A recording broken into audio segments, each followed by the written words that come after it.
It's my great pleasure to introduce President Drew Faust.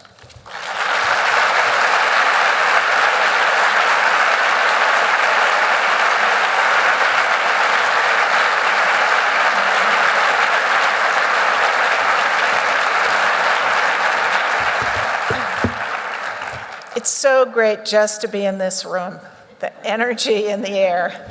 Thank you so much for inviting me and making me part of this historic event, a historic event in and of its own right. And thank you, Dean Noria, and everyone else who has worked so hard to make today possible. We are delighted to celebrate the women of Harvard Business School, and to take special note of the 12 women who, in 1963, crossed the Charles River every morning from their Cambridge apartments and dorms to enter as regular students at Harvard Business School. Now, 1963 was an auspicious year for American women. Betty Friedan published a bestseller called The Feminine Mystique, and the President's Commission on the Status of Women wrote its final report that year, declaring that, and I quote, "Women at all ages need more education," and hoping, as Commission Chair Eleanor Roosevelt put it, that the remaining outmoded barriers to women's aspirations would come to an end. The women who entered Harvard Business School that fall, alongside 676 men, signified those aspirations.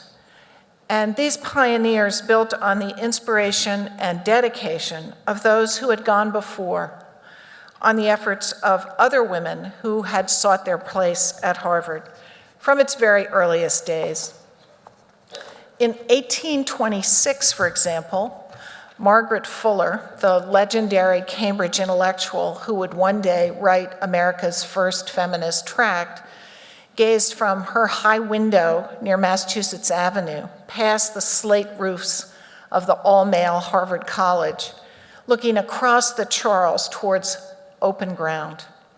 Just 16 years old, she wrote that she and her female friends, and I quote her, should aspire to something higher, better than they now attained. For those young women, every gate to higher education was barred. But Margaret talked her way into becoming the first female allowed to use the Harvard Library, where the young men, as she put it, had never before looked upon a woman reading within those sacred precincts. The women of 1963 were in fact not the first women to enter the Harvard Business School precincts. 48 women received Masters of Business Administration degrees between 1960 and 1965. Most actually arrived as second-year students from the Harvard-Radcliffe program in Business Administration, by then identical in content to the first-year MBA program, taught by the same professors who crossed what one student called the Iron Curtain between the Harvard Business School and the women's classroom in the basement at Radcliffe. The women from this program were well prepared. They had to be. When these first women joined the business school class of 1960, readers of the Boston Globe were informed that one was married and the other two were brunettes.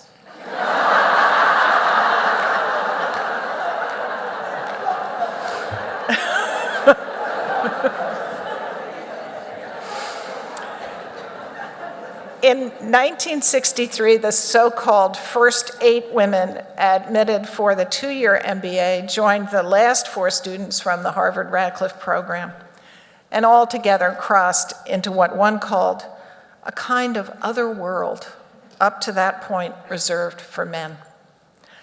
Opening that world, opening the space for education and opportunity in the lives of women and girls, is what I would like to talk about for a few minutes today.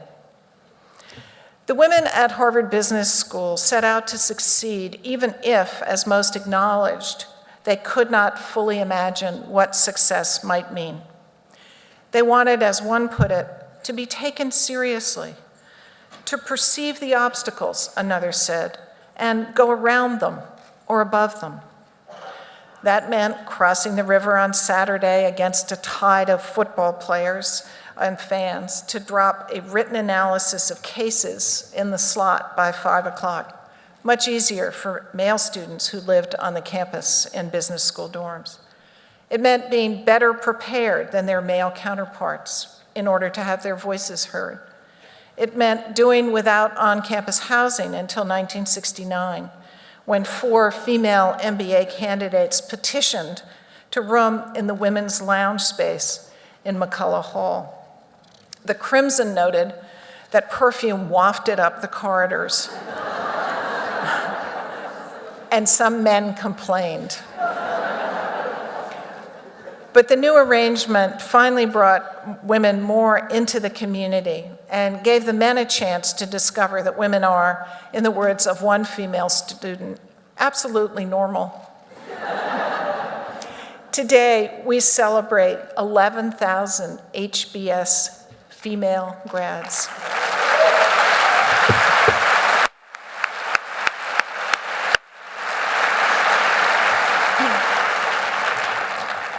Who have followed the successes of these pioneers. Yet how we define success in the education of women, whether at Harvard Business School or in the United States or worldwide, remains an open and pressing question. Dramatic gender gaps persist. No society, no nation has fully freed us from that question. Why educate women? I would like to suggest 3 answers. First, we educate women because it is fair, a level field as we aspire to include women as full and equal participants in society. We educate women also because it is smart. Women are 1/2 of our human resources, and we increasingly see the beneficial effects of educated women in all realms of life and in every part of the world. Finally, we educate women because it is transformative, not only boosting incomes and economies. Education elevates us, diffusing differences, opening common ground, and making the most of all our human capacities. So first, we educate women because it is fair. We all know stories, our own and others, of girls and women who have seized opportunity against great odds. The stories of their lives have shaped our own. Roberta Moniz Lasley, in the HBS class of 1960, was raised with few advantages. From age 14, she worked a half-time job and graduated as valedictorian of her high school class. By age 23, she had earned her Harvard MBA in finance and international economics as one of the first 3 women ever to matriculate.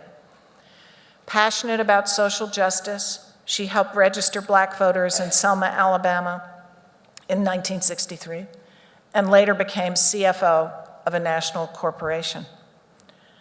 Barbara Hackman Franklin, of the HBS class of 1964, who we greeted a few moments ago, remembers as the first female MBA at the Singer Company that, in her words, there was no expectation or agreement on what a woman MBA in business ought to look like, act like, perform like. A blonde woman in a red dress, she recalls, was a confusion. Her response was to invent a new management function that reshaped the company. She went on to create the first government relations department at Citibank.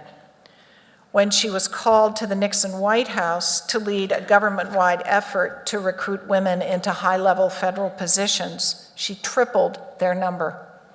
Her initial job title?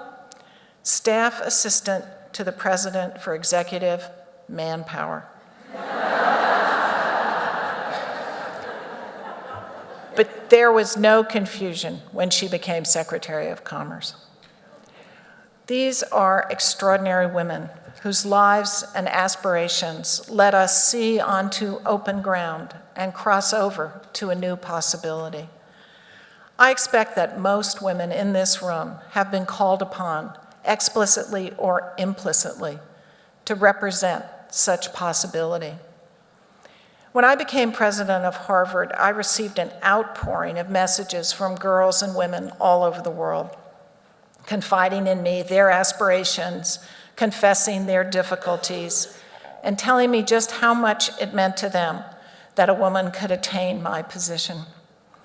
Just 2 months ago, a young woman named Yvonne, who described herself as a budding researcher, emailed from Ghana to tell me that she discovered on Yahoo that the president of Harvard was a woman, and so she felt inspired to harder work, despite what she called all the obstacles ever present in my part of the world. According to UNESCO's 2012 Education for All report, 66 million girls worldwide are being kept out of school by poverty, by natural disasters, forced labor, restrictive governments. 68 countries have not yet achieved gender parity in primary education, and in 60 of them, the disadvantaged children are girls. For daring to attend school, thousands of girls in Pakistan, Afghanistan, and India have faced shootings, poisoning, and acid attacks. Malala Yousafzai, a 14-year-old Pakistani girl, was shot in the head by the Taliban last October after speaking out for the education of girls, and she has galvanized worldwide action.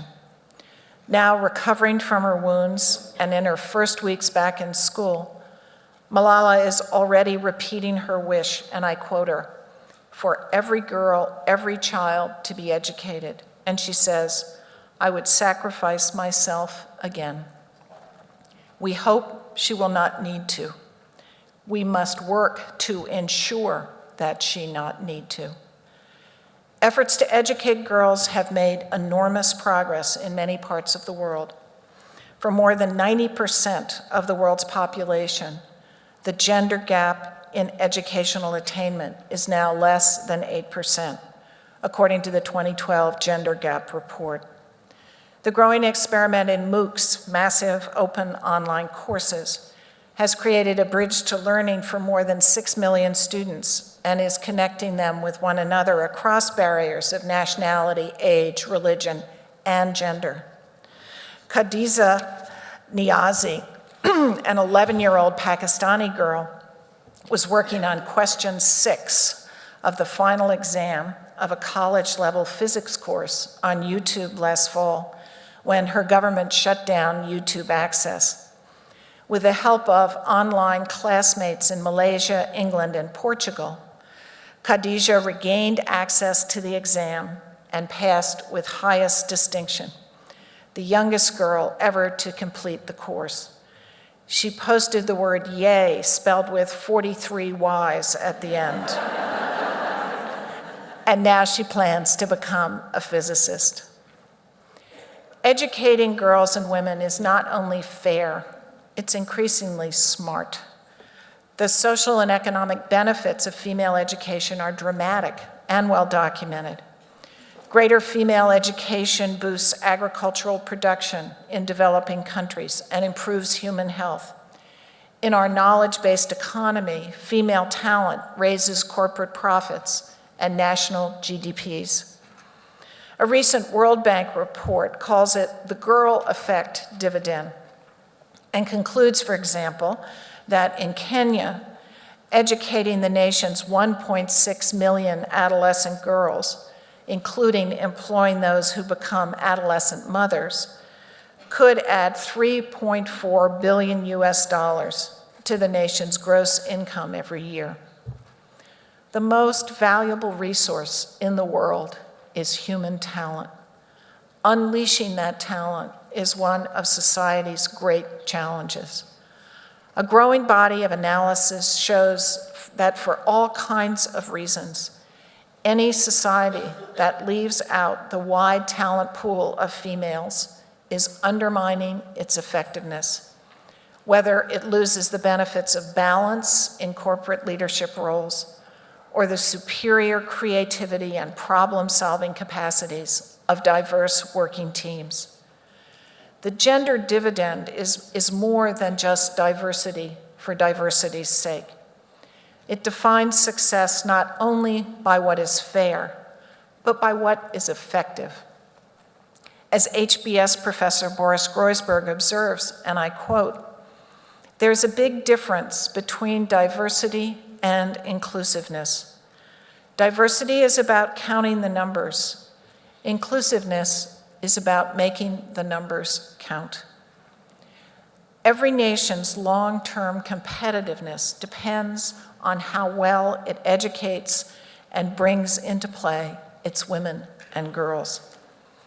Imagining the world without female achievement is increasingly difficult in every field, yet much of this talent goes untapped.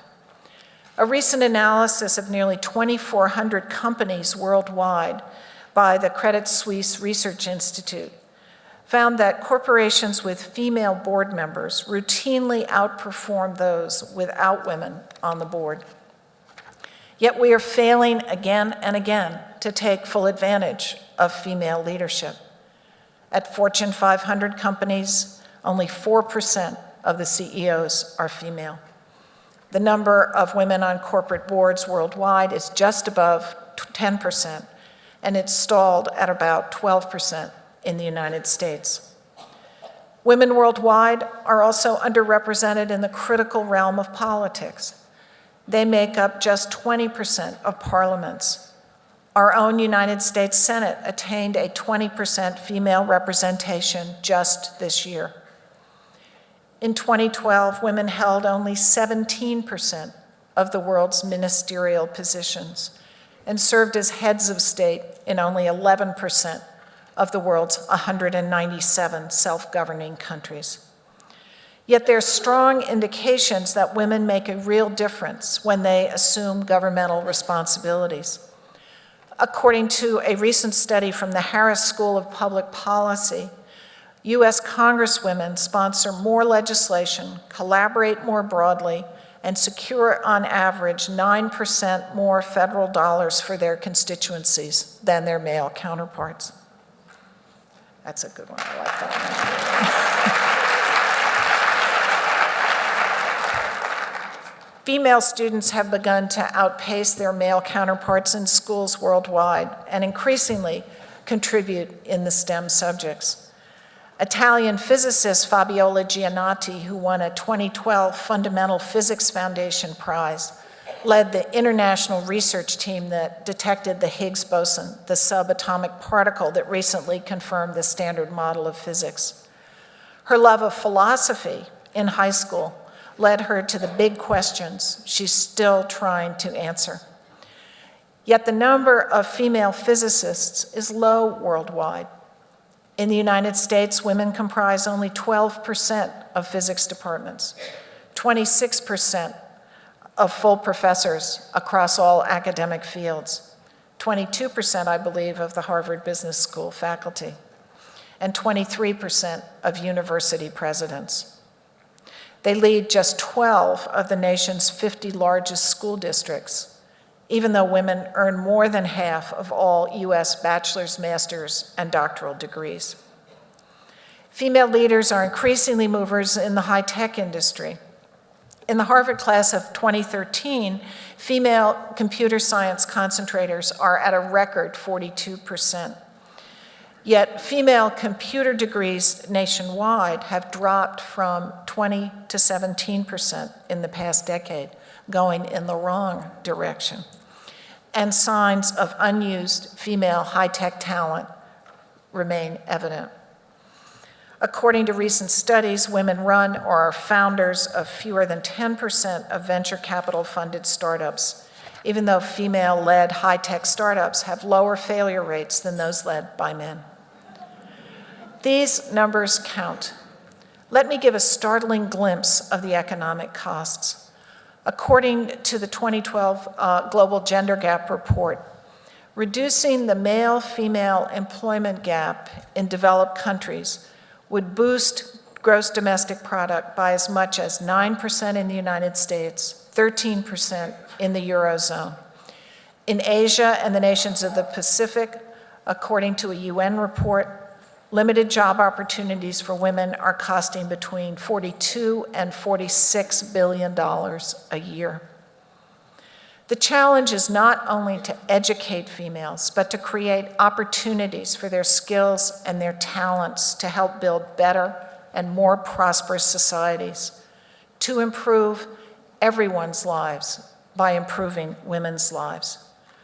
Accomplishing this is not easy.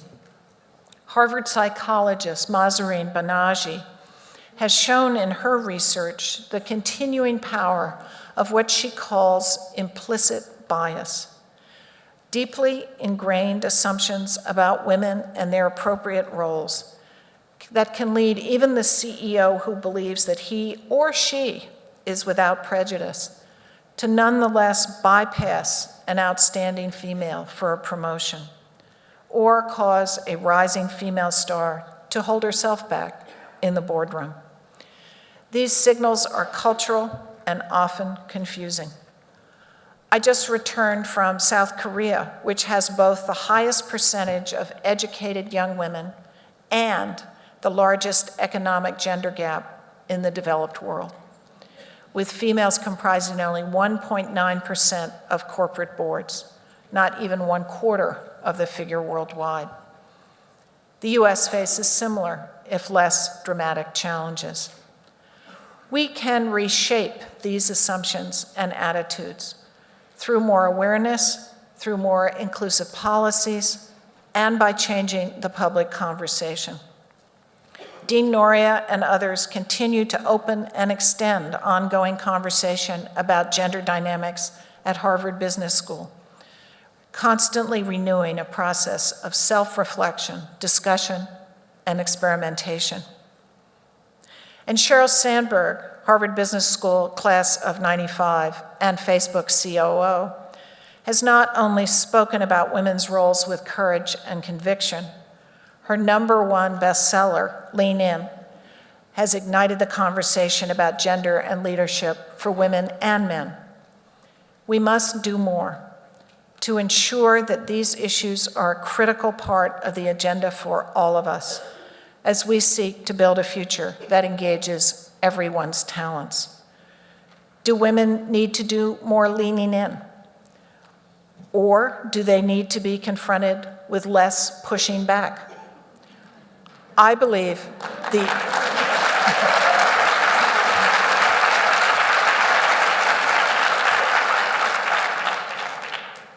the answer is both. We need to encourage women's ambitions and aspirations. We must be certain that women consider the fullest possible range of choices as they shape their lives. We must be certain that they are not victims of implicit bias against themselves. But at the same time, we need to ensure that the environment in which they choose their life paths makes those choices fair ones. As a society, we deliver too many contradictory messages, stoking ambition, yet often making it intolerably costly in human terms to achieve. In a recent Wall Street Journal op-ed piece, Jody Miller noted that, and I quote, "More great women don't lean in because they don't like the world they're being asked to lean into."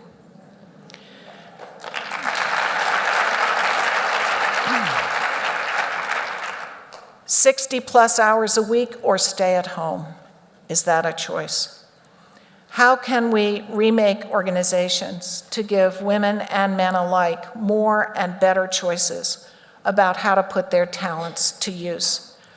I offer this as a challenge to our experts in organizational behavior here at HBS, as well as to all of us who hold responsibilities for leading and managing institutions.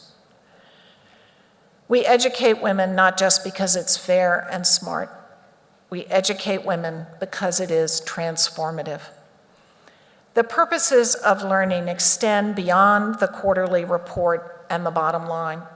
and even the economic and social benefits of a good job or a rising GDP. The purposes lie in Barbara Franklin's sense of fairness.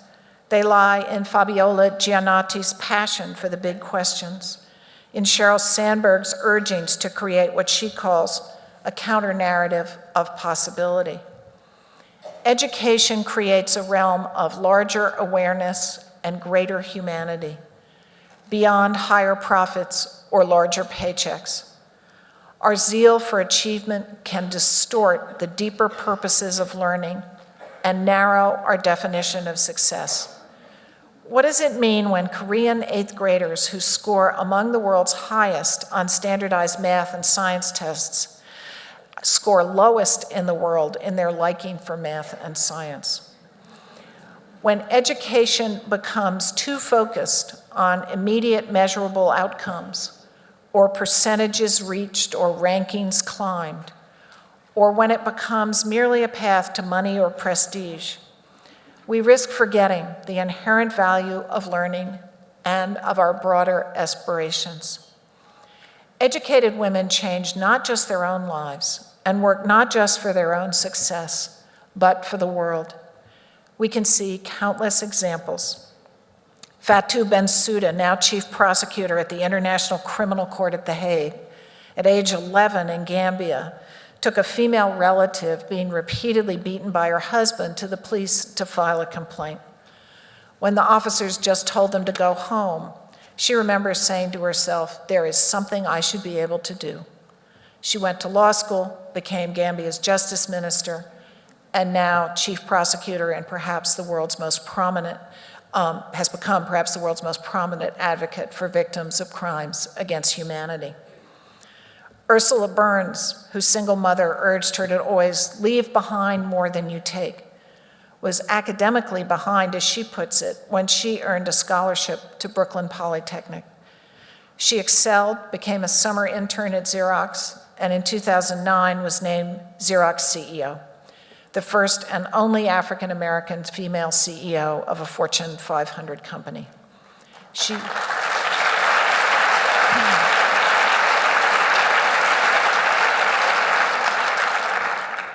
She has reinvented the business, and she helped lead the White House Committee on STEM Education, drawing more girls and minority students into math and science. Gail McGovern, one of 30 women accepted into the first co-ed class at Johns Hopkins in 1971, left the faculty at Harvard Business School to lead an ailing American Red Cross back to institutional health, erasing an operating budget deficit during a recession, providing compassionate care around the world, and remaking a 130-year-old organization into a social media presence that raised $32 million for Haitian disaster relief, one $10 text message at a time. These are extraordinary cases. Each woman deserves to choose her own path as she responds to many longings for a just world, for a breakthrough discovery, for a happy family, a rewarding career, a life well lived. What was the point, after all, of Margaret Fuller's long gaze across the Charles in the 1820s? It was not only, as she put it, to have every arbitrary barrier thrown down, to have every path laid open to women as freely as to man, but to create a world in which both genders, in her words, might learn their rule not from without, but enfold it from within, each as a living mind called on for clear judgment, for courage, for honor, and fidelity.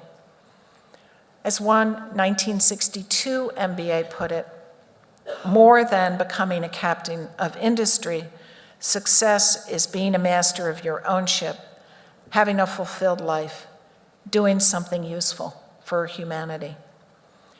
For more than 100 years, Harvard Business School has changed the language and the practice of business.